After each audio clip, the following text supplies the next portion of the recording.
There's a whisper in the wind tonight, a ripple in the fabric of Middle-earth that even the wisest among them cannot ignore. High atop the crumbling ruins of an ancient watchtower, where the stars press close enough to touch, Gandalf the Grey stands motionless, his staff pulsing with a faint, uneasy light. The air around him hums, not with the familiar songs of elven magic or the deep-rooted power of the earth, but with something other. And there, lodged deep into the weathered stone at his feet, lies the source of this disturbance, an arrow. But not one forged by any hand in this world. Its strange, shimmering tip glints under the moonlight, and as Gandalf reaches down to trace its unfamiliar markings, a chill runs through him. This is no ordinary weapon. It's a message, or a warning from somewhere beyond the borders of all they know. Wherever you're listening from tonight, whether the hour is late or the evening still young, we'd love to know what corner of the world you've settled into for this journey. Let us know in the comments below what time does your own adventure into rest begin, because tonight we're stepping into a tale woven with mystery, where the threads of Middle-earth brush against something far stranger. And as Gandalf's fingers close around that arrow, he realizes something with a clarity that tightens his chest. Darkness doesn't always come from the places you expect. Sometimes it slips through the cracks between worlds, so lean in and let the firelight flicker around you as we unravel this story together. Because what begins as a quiet night under the watchful gaze of the stars could shift the fate of all Middle-earth. Gandalf's mind races who could have sent this, and more importantly, what follows in its wake. The answer lies ahead, hidden in the shadows of forgotten ruins and the echoes of a magic not even the Eldar fully understand. This is no bedtime story for the faint of heart. It's a whisper from the edge of the unknown, and by the time the last ember burns low, you'll feel it too, the weight of that arrow, the hum of its strange power, and the question that lingers in the air like a held breath. What happens when a world discovers it's not alone? The path to Rivendell winds through valleys hushed with an unnatural stillness, as if even the trees hold their breath. Gandalf moves swiftly, the arrow wrapped in cloth, but humming against his back like a second heartbeat. When the last homely house comes into view, its terraces glowing silver under the moonlight, he does not pause to admire its beauty. Elrond is already waiting at the arched doorway, his face unreadable, but his eyes sharp with concern. You felt it too, Gandalf murmurs, and the elf lord nods, stepping aside to let him pass. The fire in Elrond's chamber casts long shadows as Gandalf unwraps the arrow, its unnatural gleam making the flames seem dull by comparison. Elrond's fingers hover above the markings, tracing symbols that haven't been seen in Middle-earth for ages beyond counting. His voice, when he speaks, is low but edged with something rarely heard in the halls of Rivendell, Unease. These are not the runes of our enemies, nor the scripts of lost kingdoms. They are older. They speak of paths between worlds, paths that should have remained closed. Gandalf's grip tightens on his staff. He had feared as much. Then this was no accident, he says. Someone, or something, meant for this to find its way here. Elrond's gaze lingers on the arrow's tip, where the metal seems to shift subtly, as if resisting the very air around it. Or, he counters, it may be a plea for aid. Or a warning of what follows. The silence between them stretches, heavy with unspoken thoughts. Outside, the breeze stirs the leaves, but here, in this room, the air feels charged, waiting. At last, Gandalf straightens. The archives of Minas Tirith hold records of the elder days. If any knowledge of these symbols survives, it will be there. Elrond's expression darkens, and if the answer lies beyond our borders entirely, the question hangs between them, but Gandalf only smiles, a tired, determined thing. Then we will learn what we must. Darkness rarely knocks twice in the same way. As he turns to go, the arrow's hum grows louder, as though something in the distance answers its call. Neither of them remarks on it. Some truths are too heavy to speak aloud. The candle's flame gutters suddenly, sending shadows leaping across the parchment like startled creatures. Pippin leans in, squinting at the faded ink. It's just an old story, isn't it? He ventures, but Gandalf's silence is answer enough. The wizard's finger rests on an illustration, a towering figure wielding a bow of twisted shadow, its arrows trailing smoke like dying stars. Not a story, Peregrine took, he murmurs, a history. The words taste bitter. He had hoped never to speak of the nameless ones, beings who walked the edges of creation before the first sunrise. They were sealed away, their weapons shattered, or so the tales claimed. Yet here, in this fragile scroll, lies proof of their defiance, arrows that do not merely fly, but unravel the seams between realms. Pippin swallows hard. So someone's a fishing, he blurts, then flushes at Gandalf's sharp glance. I mean, if they shot an arrow here, are they trying to pull something back? The question hangs in the air, heavier than the hobbit intended. Gandalf's grip tightens on the scroll's edge. The thought had occurred to him, too. What if the arrow wasn't a warning, but a hook? The library's silence presses in, thick with the scent of old vellum and dread. A draft slithers through the chamber, snuffing 2 candles at once. Pippin yelps, but Gandalf doesn't react. His eyes are fixed on a single line of text, half-eaten by time. Where one arrow strikes, a storm follows. The words coil in his chest like a warning. This was no stray shot. It was the first drop of rain before a flood. Somewhere, in the dark between worlds, something had taken aim at Middle-earth, and the next arrow wouldn't land at his feet. It would land in the heart of all they held dear. Pippin reaches for another scroll, but Gandalf stops him with a raised hand. Enough reading, he says, rolling the parchment shut. The hobbit opens his mouth to protest, but the look in Gandalf's eyes steals his voice. There's no mistaking it now. The wizard isn't just worried, he's afraid. We need to find the others, Gandalf says, and the urgency in his voice sends a shiver down Pippin's spine. Because if the nameless ones are stirring, they won't stop at arrows. They'll come for the doors. The word doors lingers, unspoken but understood. Not gates of wood or iron, but the thresholds between worlds, places where the fabric of reality wears thin. Places like the ruin where Gandalf found the arrow.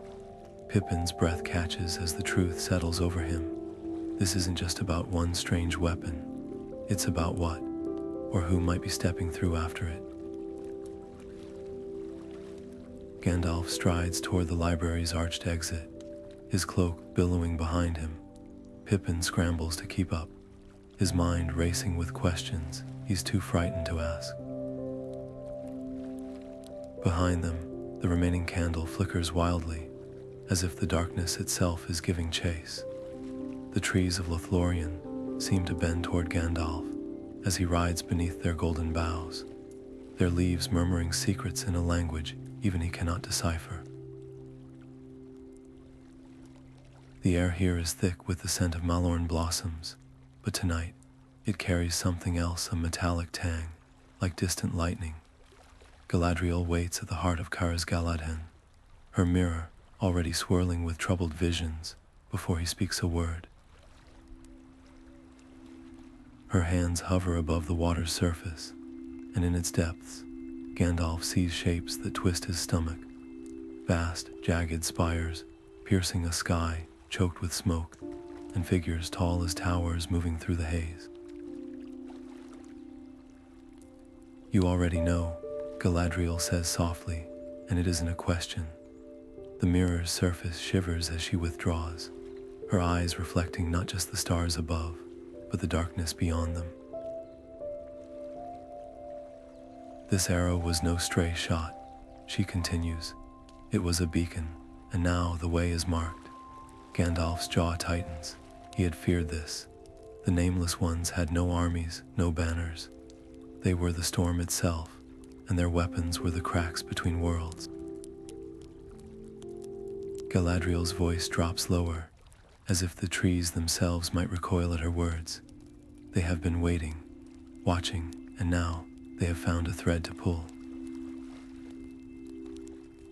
A cold understanding settles over Gandalf.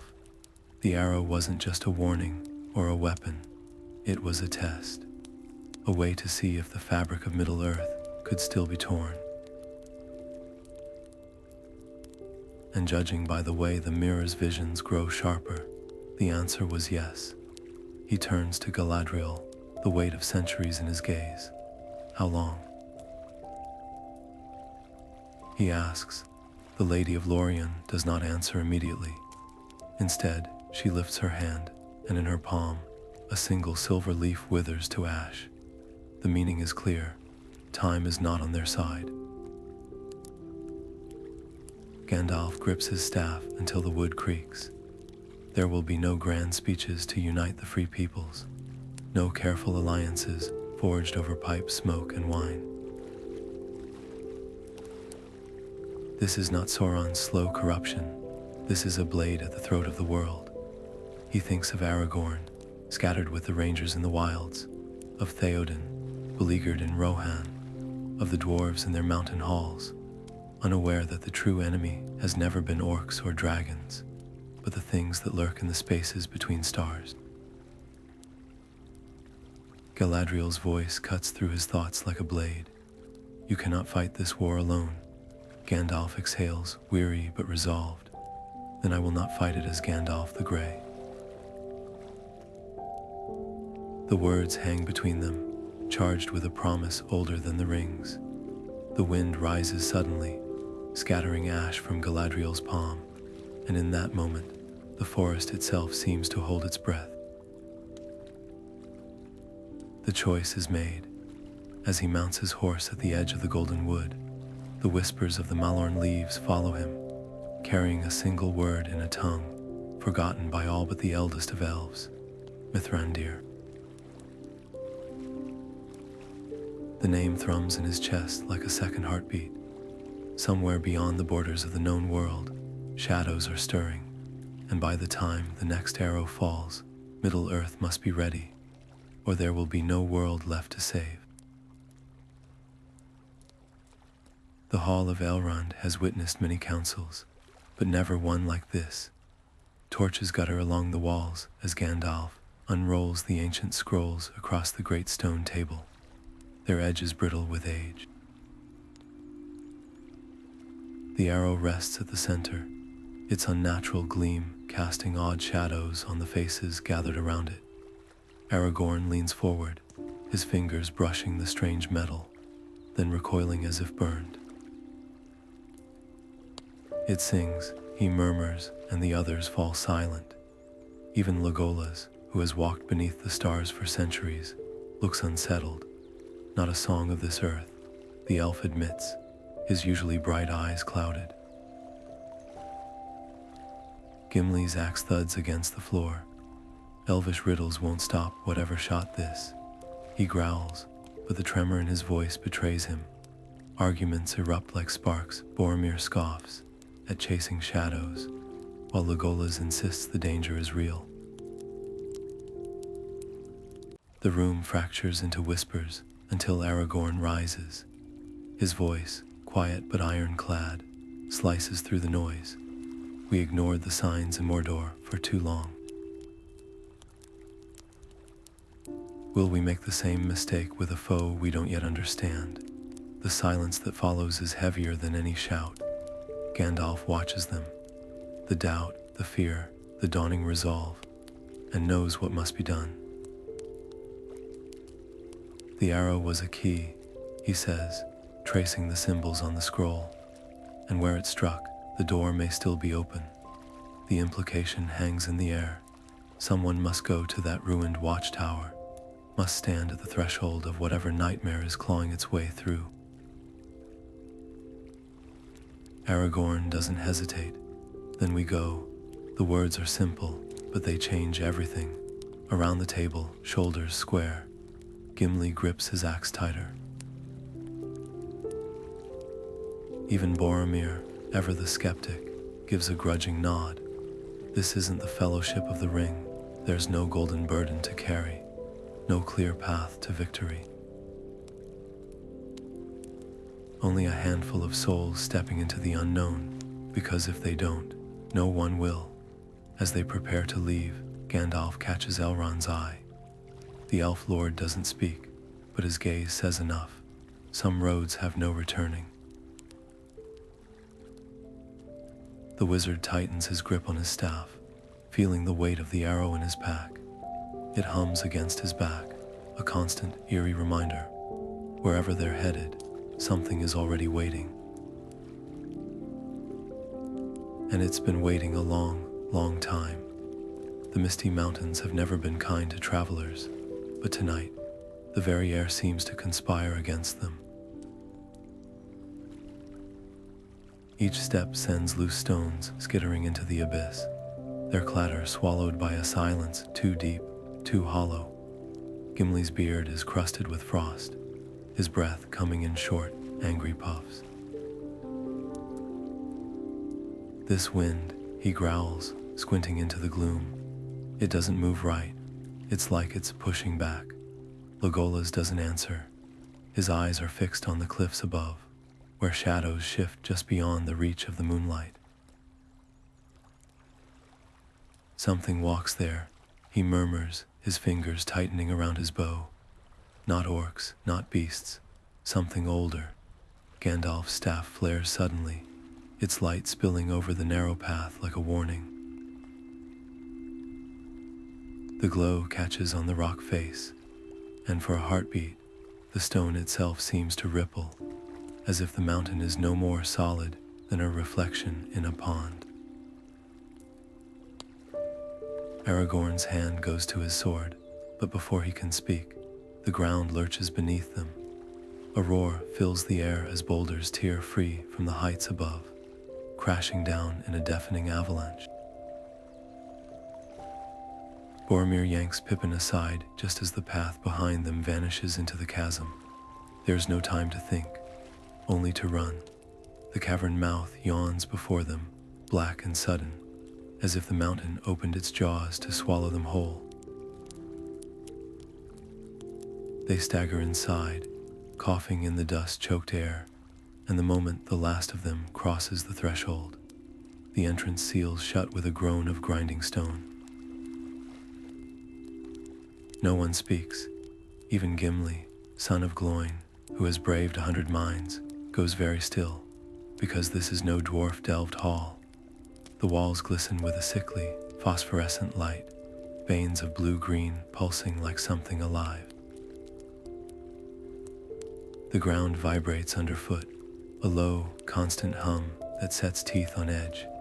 Legolas presses a palm to the wall and jerks back as if burned.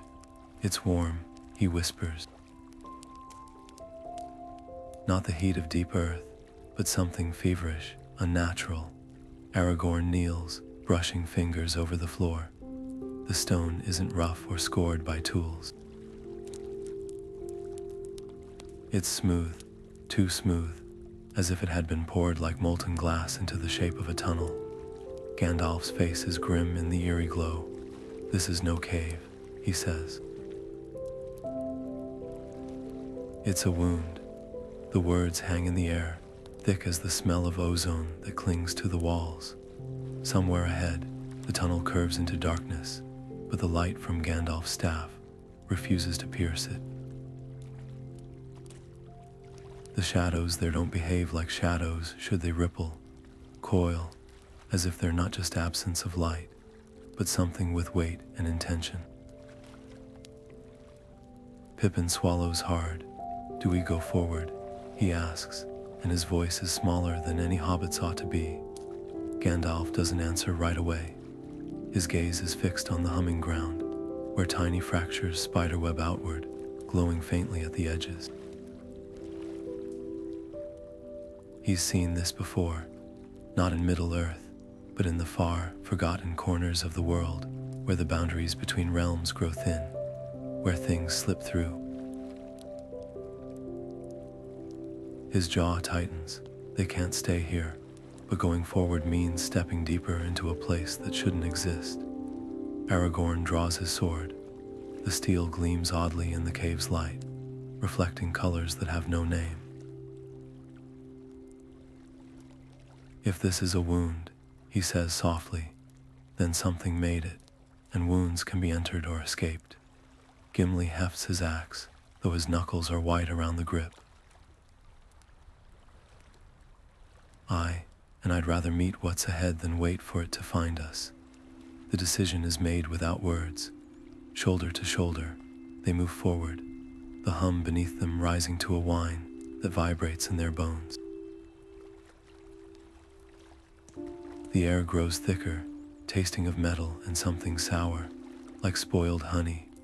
And then, from the darkness ahead, comes a sound that stops them cold. Not a growl, not a scrape, but a whisper.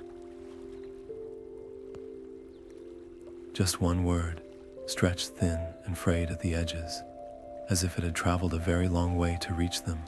"Mithrandir." Gandalf goes utterly still. Because the voice isn't coming from the tunnel, it's coming from the walls. The cavern floor is littered with fragments of a war no history in Middle-earth remembers.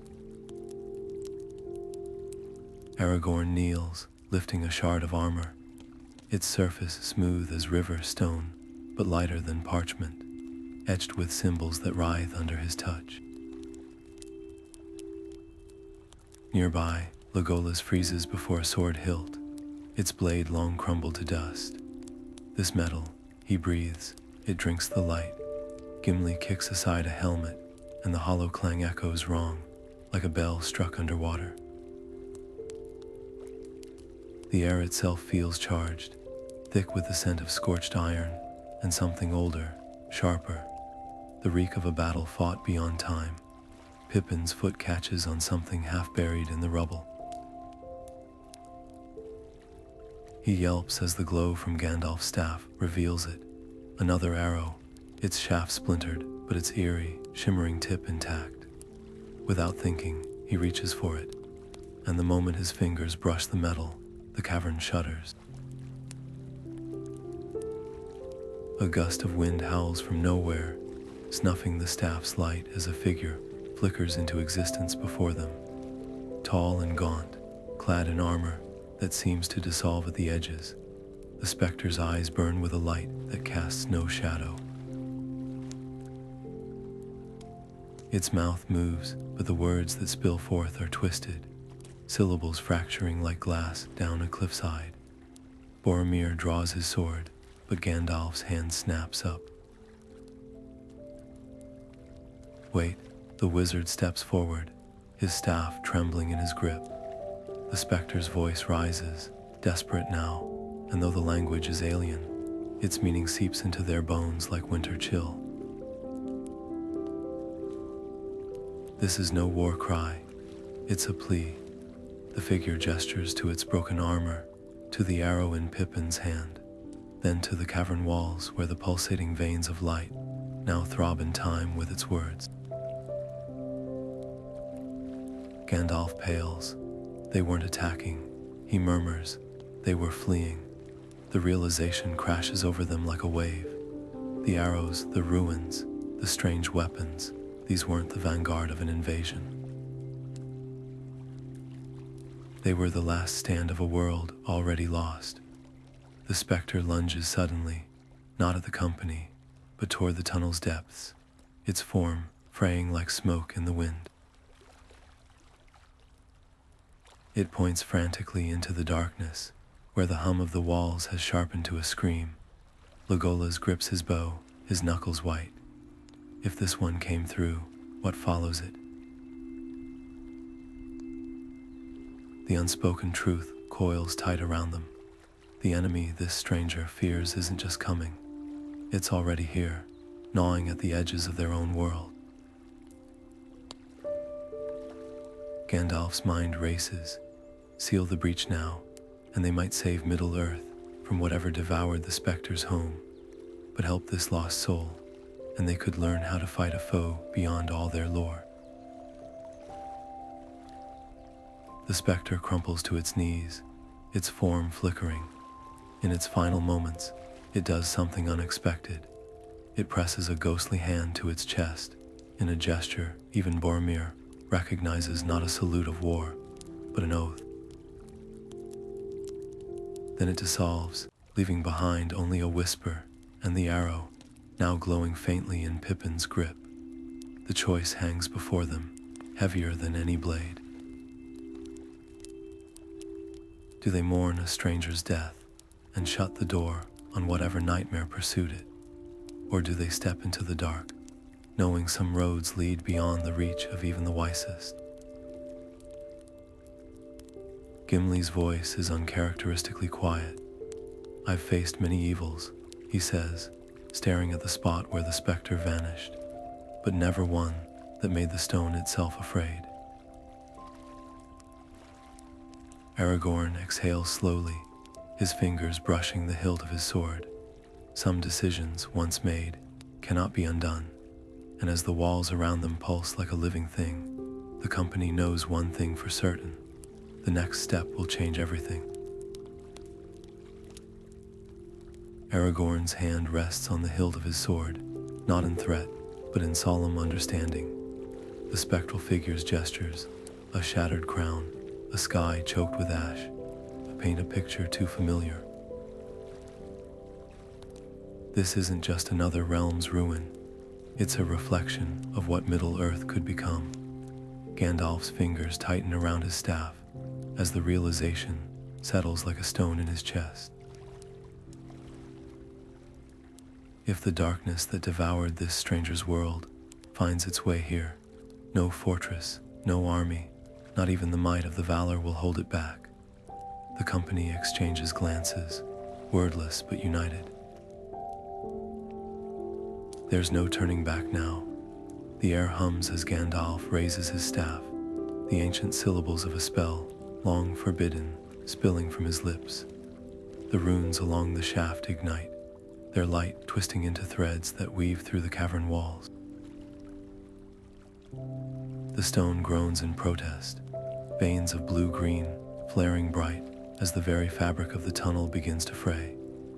Legolas braces against the shuddering ground, his keen eyes catching movement in the shadows. Not just darkness, but something peeling away from it, like layers of a forgotten painting.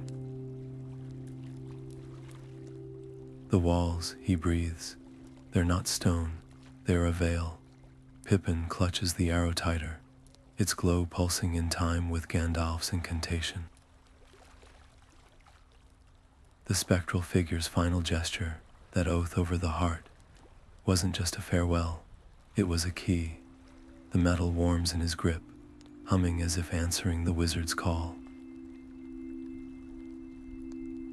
Then, with a sound like 1,000 mirrors shattering, the cavern's far wall fractures, not into rubble, but into jagged shards of light, each reflecting a different nightmare. Cities swallowed by tendrils of smoke, mountains crumbling into voids, skies split by lightning that burns black. Boromir staggers, shielding his eyes. This is madness, he shouts over the roar of unraveling magic, but Aragorn steps forward, his voice cutting through the chaos. No, this is the only path left. His gaze locks with Gandalf's, and in that moment, the wizard sees not just a king, but the man who once walked the paths of the dead for the sake of a doomed hope. Some battles aren't chosen, they're thrust upon you, and courage isn't the absence of fear. It's the will to face what comes next. The fractured wall peels back, revealing a threshold wreathed in mist. Beyond it, the air shimmers like heat off a desert, distorting shapes that might be ruins or bones, or things with too many limbs. Gandalf's spell wavers, the cost of holding the way open etching lines of strain into his face. Go now, he grits out, before the path closes. Gimli is the first to move, hefting his axe with a grunt. If this is the end, let it be a tale worth singing. Legolas follows, his bow drawn, though what arrow could harm such shadows? None dare ask. One by one, they cross Aragorn with his sword gleaming, Boromir muttering a prayer to long silent gods, Pippin clutching the arrow like a talisman. Gandalf lingers last, his staff's light guttering. He spares a glance back at the cavern, at the world they are leaving behind. Some doors, once opened, cannot be shut. Then he steps through, and the mist swallows them whole. The silence that follows isn't empty, it's waiting. The wind howls through the broken teeth of the fortress walls, a sound that carries none of Middle-earth's familiar cadence. This is a place where even the air feels foreign, thick with the iron tang of spilled blood and something darker, something that coils in the back of the throat like a promise of ruin. The lost warrior moves ahead, his form flickering at the edges as if the very light refuses to touch him properly. The survivors they find are huddled in what was once a great hall, now reduced to a skeletal husk, its vaulted ceiling gaping open to a sky streaked with veins of sickly green. Their eyes are wide, not with hope at the company's arrival, but with a resignation that chills Gandalf to the core. These are not people waiting for rescue. They are counting the hours until the end. Aragorn kneels beside a woman clutching a child, her fingers stained with soot and something glistening that might be ichor. "How long have you held here?" he asks, his voice softer than the wind's bite. She doesn't answer at first, her gaze fixed on the arrow in Pippin's hand.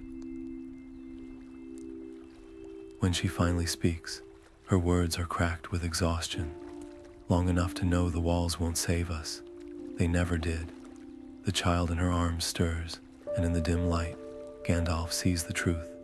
Their skin is marbled with thin, pulsing lines, as if the darkness has already begun to seep into their veins. Legolas touches the fortress wall, then recoils.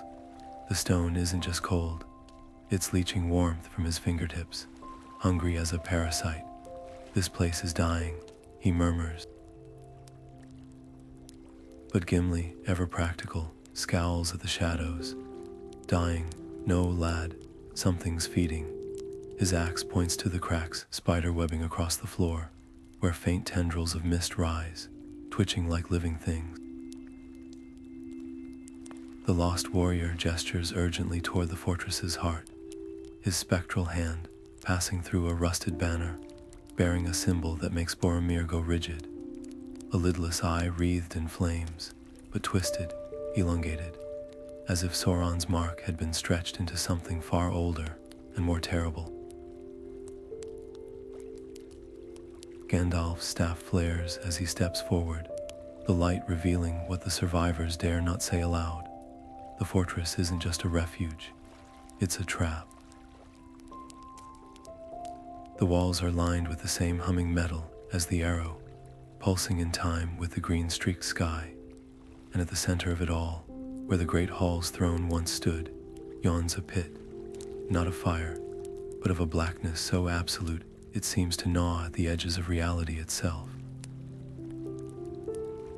The lost warrior turns to them, his form fraying faster now, and mouths a single word. Harrow. Pippin swallows hard. That's not a name, he whispers. It's a warning. The ground trembles beneath them, not with the fury of an earthquake, but with the slow, deliberate rhythm of something stirring in the depths. The survivors don't scream. They don't even move. They simply close their eyes, as if they've heard this heartbeat before. And Gandalf understands, with a clarity that turns his blood to ice, why the arrow came to Middle-earth. It wasn't a plea for aid. It was a funeral rite. Among the survivors, a young scholar named LOTR recognizes Gandalf's staff and gasps. Legends of his order exist here too, though long extinct.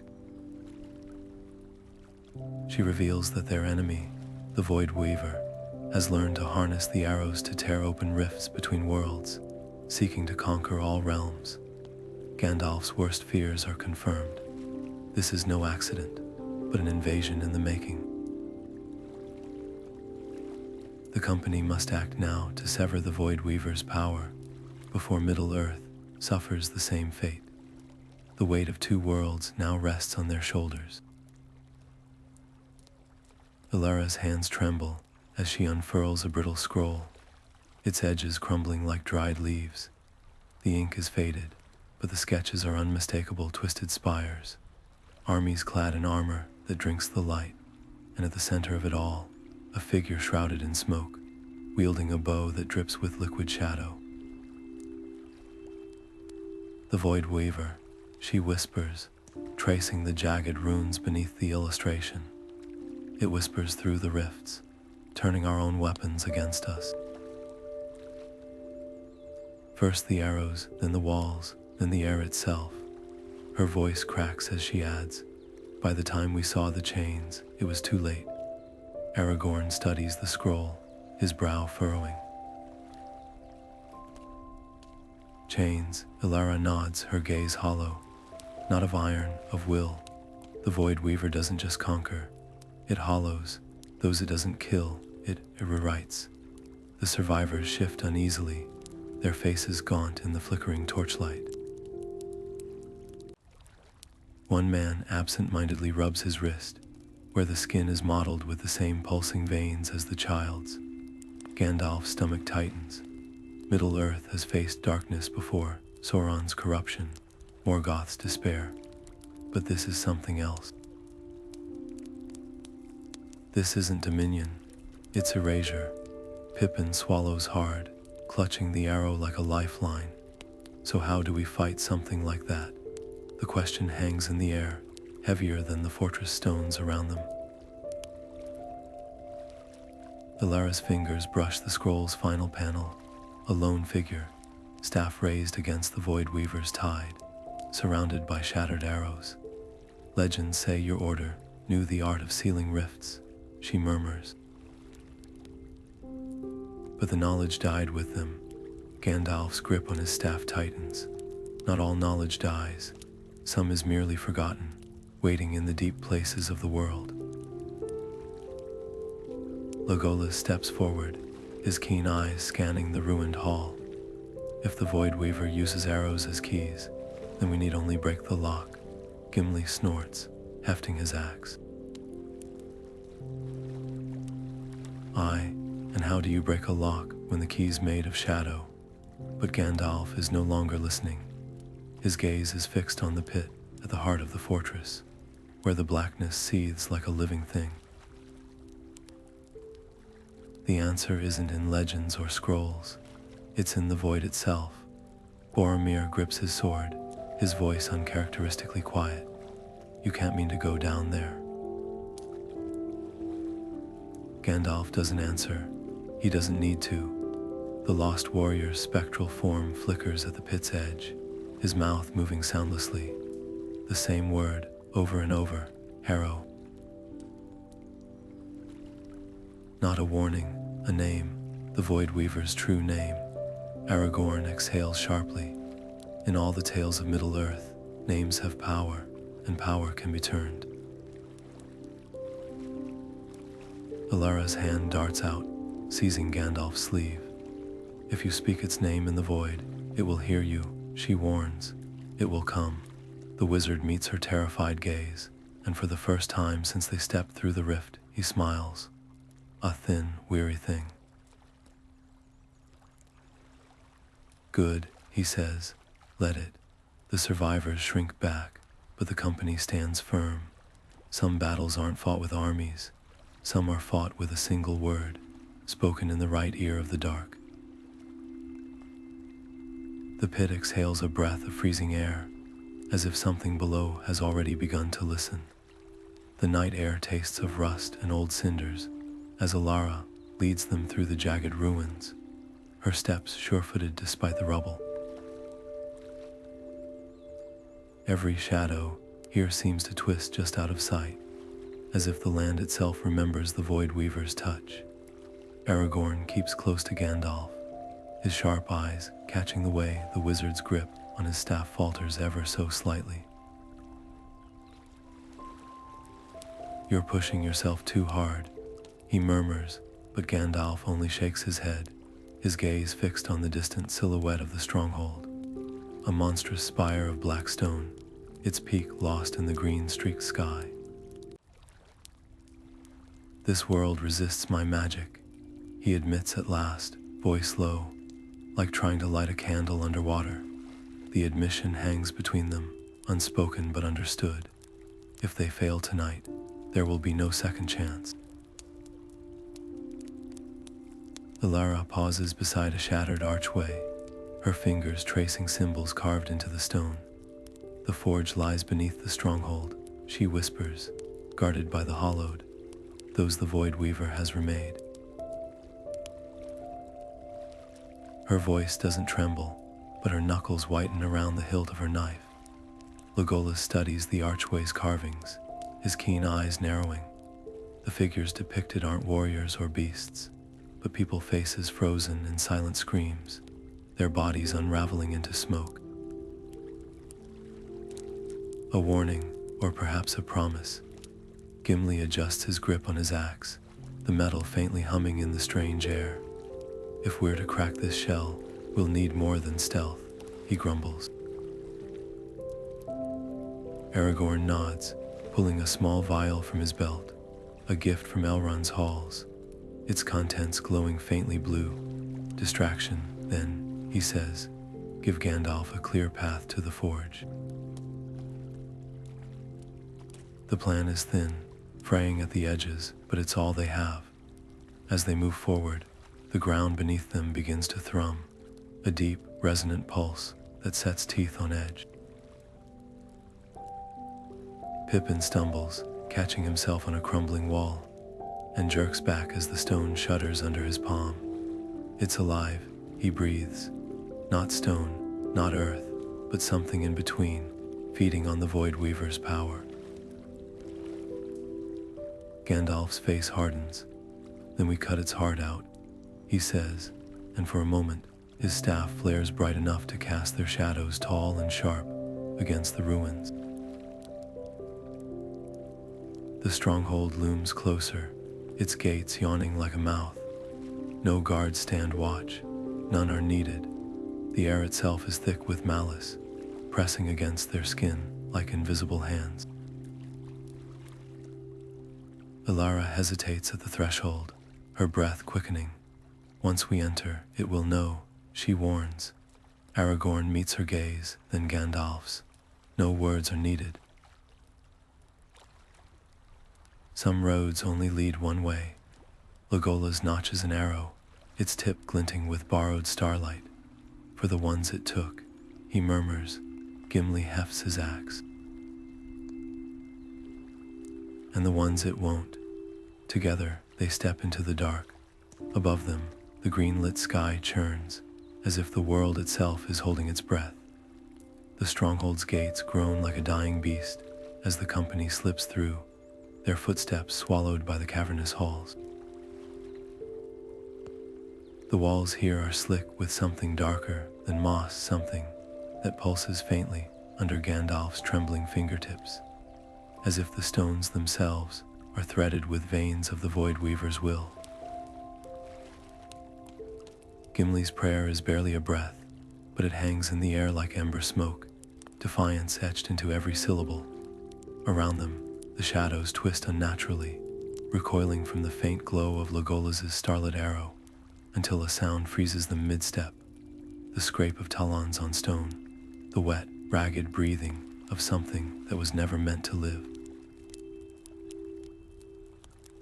The patrol rounds the corner, a dozen hollowed shambling in grotesque unison, their bodies fused with jagged shards of the same humming metal as the arrows. Their eyes are voids, their mouths slack and dripping black ichor. Boromir presses flat against the wall, his sword held so tightly his knuckles blanch. One of the creatures pauses, its head cocking at an impossible angle, then moves on, drawn by some unseen command deeper into the stronghold. Pippin exhales shakily, his fingers brushing the arrow at his belt. It thrums in response, a vibration that races up his spine like a warning. Gandalf's staff, usually a beacon, flickers like a guttering candle as they descend into the forge's belly. The heat here isn't the comforting warmth of a hearth, but a dry, sucking scorch that leaches the moisture from their lungs. The pit yawns before them, a maw of swirling darkness where figures toil, not smiths, but specters, their forms flickering as they hammer at shapes that twist and scream under their tools. And there, floating above the chaos, are the arrows, hundreds of them, their tips drinking the scant light and spitting it back as something corrupted. Aragorn's sword gleams in the forge's sickly glow, its edge reflecting not his face, but fractured glimpses of other worlds, cities crumbling, forests petrifying, skies splitting like rotten fruit. His breath catches. This isn't just a weapon forge. It's a wound in the fabric of everything, and with every arrow shaped here, the Voidweaver stitches its malice deeper into existence. Gandalf staggers, his strength ebbing as the dark magic presses in, but his voice cuts through the din like a knife. Break the circle, he rasps, pointing to the runes carved into the pit's rim. Sever its tie to this world. Legolas lets his arrow fly, not at the specters, but at the chains suspending a massive crucible over the pit. The metal shrieks as it fractures, and for a heartbeat, the entire forge holds its breath. Then the chains snap, the crucible plummets, shattering the runes in an explosion of searing black flame. The hollowed howl as their forms unravel, the arrows shivering in midair like stricken birds. But the victory is fleeting. From the depths of the pit, something stirs a presence vast and hungry, turning its attention toward them at last. The ground quakes as the stronghold's walls begin to bleed shadow, the very air thickening with the Voidweaver's rage. Gimli braces himself, his axe humming in tune with the dying arrows. Well, he growls, we've certainly got its attention now. Above them, the green-streaked sky cracks open, and the first true note of the storm rings out, a sound like the world itself tearing at the seams. Elara doesn't hesitate. With a flick of her wrist, she sends a dagger clattering down the far corridor, a diversion sharp enough to split the Hollowed's attention. The creatures lurch toward the sound, their distorted forms moving with eerie synchronization, buying the company precious seconds. Aragorn and Boromir sprint for the forge's heart, their boots skidding on the slick stone as the ground trembles beneath them. Legolas looses arrow after arrow, each one finding its mark in the pulsing veins of dark energy that feed the pit. Gimli follows, his axe biting deep into the corrupted runes, the metal screeching as if in pain. Gandalf stands at the precipice, his staff planted firmly in the shuddering earth. The words of his incantation rise above the chaos, ancient and heavy, each syllable peeling back layers of the Voidweaver's magic like skin from a wound. The air around him crackles, threads of golden light weaving through the darkness, but the moment his spell takes hold, the pit recoils. A roar splits the sky, not from above, but from below, as if the very foundations of the world have been struck. Then the shadows congeal, twisting into a shape that dwarfs the ruined stronghold. The Voidweaver emerges like smoke given form, its body a shifting mass of armor and tendrils, its eyes twin voids that drink the light. Its voice grinds through the air, each word a landslide of sound. You are too late. The declaration isn't a taunt, it's a verdict. Around them, the forge's remnants rise, broken arrows, shattered chains, all humming with malevolent life, drawn to their master's will. Gandalf doesn't flinch. His staff flares brighter, defiance burning in his gaze as he meets the Voidweaver's hollow stare. Not while I draw breath, he retorts, and the words are more than a challenge. They're a promise. The staff slams down, and the ground answers. A shockwave of pure, white light erupts, tearing through the corrupted runes, searing the tendrils of shadow that lash toward them. The Voidweaver stumbles, its form rippling like disturbed water, but it doesn't fall. Instead it laughs, a sound like crumbling mountains. The battle that follows isn't fought with steel alone. Aragorn's sword gleams as he carves through the rising specters, his movements fluid, desperate. Boromir fights shoulder to shoulder with him, his shield splintering under the weight of the Voidweaver's gaze.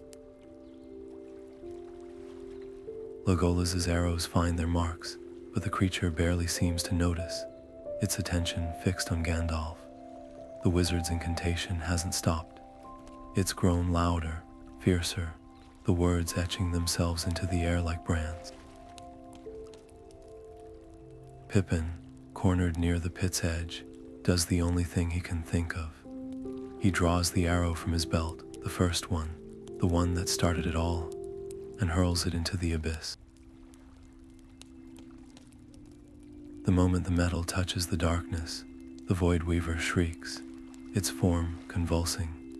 The arrow wasn't just a key, it was a flaw in its design, a piece of its own power turned against it. Gandalf seizes the moment, his voice rising to a thunderous crescendo. The light from his staff engulfs the pit, the forge, the very air, and for a heartbeat, the world holds its breath. Then the explosion, not of fire, but of absence, a silence so complete it swallows even the echoes. When the light fades, the pit is sealed, the arrows are dust, and the Voidweaver is gone. But the cost is written in Gandalf's ashen face, in the way his hands tremble around his staff. The battle may be won, but the war is far from over. Somewhere, in the cracks between worlds, the Voidweaver's whisper lingers. And gates, once opened, can never truly be closed. Aragorn's sword arcs through the air, meeting the hollowed flesh of a Voidweaver minion with a wet crunch. The creature staggers but doesn't fall, its body, stitched together from stolen fragments of the fallen, merely reshapes itself around the wound. Behind him, Legolas's bowstring hums, each arrow finding the gaps in the monster's grotesque armor. They fight without speaking, their movements a dance honed over countless battles, but even their skill is no match for the endless tide. The air reeks of scorched metal and something sweetly rotten, the forge's heat pressing against them like a living thing. Gimli plants himself in front of Gandalf, his axe a blur as he cleaves through grasping tendrils of shadow. Sweat drips into his beard, but his stance never wavers. "Hurry, wizard," he growls, though his voice lacks its usual bite. Gandalf doesn't answer. His eyes are closed, his lips moving in a silent incantation, his staff trembling as if the wood itself might splinter. The spell he weaves isn't fire or light. It's unmaking, a thread of pure negation pulled taut against the forge's corrupted heart. The ground beneath them groans, fissures spider-webbing through the stone, glowing faintly blue at the edges. Elara darts past Gimli, her fingers tracing the jagged runes along the pit's rim. Her voice rises in a chant, older than the stronghold itself, each syllable peeling back layers of the Voidweaver's defenses like rotting parchment. The runes flicker, their dark light stuttering just enough for Gandalf's magic to take hold. The forge shudders, its molten core belching black smoke, the arrows suspended above the pit, rattling like bones in a gale. Then the screaming starts, not from the company, not from the hollowed, but from the air itself, a sound like reality, fraying at the seams. The Voidweaver's presence pulses in the darkness, its rage a physical weight, crushing down on them. Gandalf's knees buckle, but his grip on the staff tightens. He knows the cost of this spell. Magic like this doesn't just drain strength, it burns the cinder of the soul. But if it means sealing the rift, if it means buying Middle-earth one more dawn, he will pay it gladly. The forge's central pillar cracks with a sound like a mountain splitting. For a heartbeat, everything hangs suspended, the arrows, the shadows, even the breath in their lungs. Then the world erupts in white fire. The blast of Gandalf's magic rips through the forge like a storm, white fire, devouring the twisted arrows and melting the dark runes into slag. The Voidweaver's scream is cut short as the collapsing rift swallows it whole, its form unraveling into wisps of smoke that vanish with a sound like a dying breath.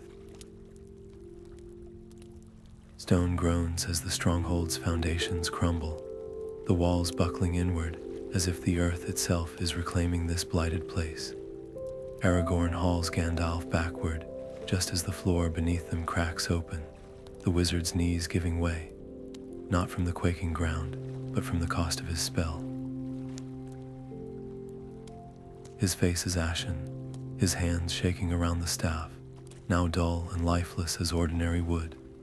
Smoke and dust choke the air as they stagger through the ruins, the others forming a protective ring around Gandalf. Pippin coughs, squinting through the haze, his heart hammering as the last of the hollowed writhe and dissolve, their borrowed forms crumbling without the Voidweaver's will to sustain them. Behind them, the citadel's spires tilt like sinking ships, the stones screaming as they plunge into the abyss. Elara clutches a charred scrap of her cloak to her mouth, her eyes wide with something between awe and terror. "It's over," she whispers, but the words lack conviction. Legolas turns to Gandalf, his bowstring slack. "Is it?" he asks, his voice barely audible over the distant roar of falling masonry. The wizard doesn't answer at first. His gaze lingers on the settling dust, on the unnatural stillness where the pit once yawned. When he finally speaks, his voice is hoarse, each word an effort. "A wound like that doesn't heal cleanly." He presses a hand to his chest. as if feeling the echo of the Voidweaver's presence, still coiled in the air. The rift is closed, but the scar remains, and scars can be reopened. Gimli spits a mouthful of dust, hefting his axe onto his shoulder. Then let's not linger to admire our handiwork, he grumbles, though his usual bravado is tempered by the way his eyes dart toward the horizon. The sky, once streaked with sickly green, is now the dull gray of fading embers, but the absence of color feels less like peace and more like the quiet before a second storm. Boromir helps Gandalf to his feet, the wizard's weight leaning heavily against him. We need to move, Aragorn says, scanning the crumbling landscape. This world isn't safe, not anymore. Elara nods, her fingers tightening around her knife. The survivors will have felt the collapse. They'll be gathering at the old watchtower, if any of them. She trails off, but the unspoken thought hangs heavy. If any of them are still alive. As they pick their way through the rubble, Pippin glances back one last time. The earth has swallowed the stronghold whole, leaving only a jagged scar in the land, a reminder of what lurks beneath the surface of things. He shivers, though the air is thick with heat. Some victories don't feel like victories. They feel like warnings. Gandalf stumbles, and Aragorn catches him again, his grip firm, steady. The ranger murmurs. The wizard's breath comes in shallow gasps, but there's a flicker of grim satisfaction in his eyes. They've bought their world time, not peace, not safety, but time. And for now, that will have to be enough. The watchtower looms ahead, its silhouette broken but standing, a lone sentinel in the wreckage. Behind them, the wind carries the last whispers of the Voidweaver's domain, a fading hiss like steam on stone. The company doesn't look back. Some doors, once opened, should never be reopened, and some footsteps, once taken, can never be retraced. The tears on Elara's cheeks catch the dim light as she clutches Gandalf's sleeve, her fingers trembling not from fear now, but from something far rarer in this broken world, hope. Around them, the survivors kneel in the dust, their voices rising in a chorus of relief that echoes off the ruined watchtower walls. It's a sound Gandalf hasn't heard since they first stepped through the rift. Laughter, unburdened and bright. Even the air feels different, the metallic tang of the Voidweaver's presence, fading like a nightmare at dawn. Yet the wizard's grip tightens on his staff, its wood still scarred from the forge's fire. Freedom is not the same as safety. He turns to the company, his voice low but carrying the weight of centuries. This rift is sealed, but others may linger. Darkness seldom abandons a foothold so easily. The words settle over them like a mantle. Aragorn's gaze drifts to the horizon, where the sickly green streaks have dulled to ashen gray. He knows too well how complacency breeds disaster, how the shadows creep back when watchfires gutter. Boromir rolls his shoulders, his sword still unsheathed, as if expecting another wave of hollowed to surge from the crumbling ruins. Old habits die hard in the face of such horrors. Elara steps forward, her hands cradling a small, tarnished medallion. The sigil etched into its surface is unfamiliar, a constellation of interlocking rings, worn smooth by generations of touch. "Take this," she murmurs, pressing it into Gandalf's palm. The metal is warm, humming faintly with a magic that predates even the Voidweaver's corruption. "Where you lead, others will follow. Should your world ever call, we will answer." Her eyes flicker to Pippin, still clutching the arrow's remnants, to Legolas and Gimli, their weapons stained with ichor. No one should fight such battles alone. Gandalf closes his fingers around the token, feeling the promise etched into its core. Alliances forged in desperation often crumble in peace, but this feels like the first stitch in a tapestry yet to be woven. He inclines his head, the ghost of a smile touching his lips. And should your stars ever darken again, look west. The words are more than courtesy. They are an oath. Behind them, the portal shudders to life, its edges fraying with unstable energy.